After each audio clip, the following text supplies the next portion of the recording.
एक शांत और सुंदर गांव में राज नाम का 7 साल का छोटा, चंचल और बेहद जिज्ञासु लड़का रहता था।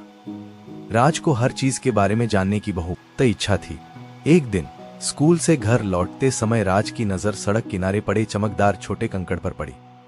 वह उत्साह से बोला, अरे वाह, कितना चमक रहा है।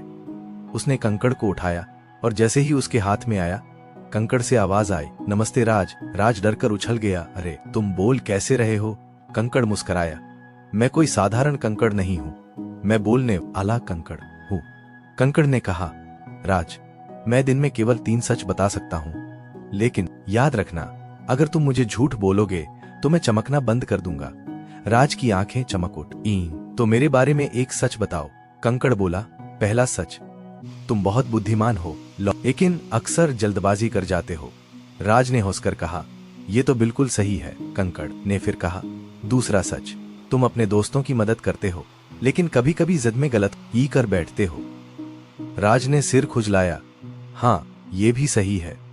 अब तीसरा सच बताने की बारी आई, लेकिन अचानक कंकड़ की चमक कम होने लगी। राज ने चिंतित होकर पूछा, क्या हुआ, तुम फीके क्यों पड़ रहे हो? कंकड़ बोला, मैं ऐसे बच्चे का तीसरा सच नहीं बता सकता जो अपनी गलती छुपाता है। राज की आंखें बड़ी हो गईं।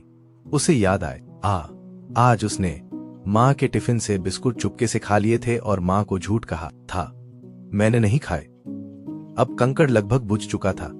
राज घबरा गया, नहीं, मैंने झूठ बोला था, बिस्कुट मैंने ही खाए थे, मैं मानता हूं। जैसे ही राज ने सच स्वीकार किया, कंकड़ फिर से तेज रोशनी से चमक उठा।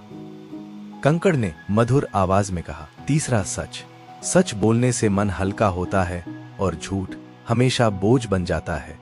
राज ने कंकड़ को धीरे से उठाया और बोला, तुम बहुत अच्छे मित्र हो।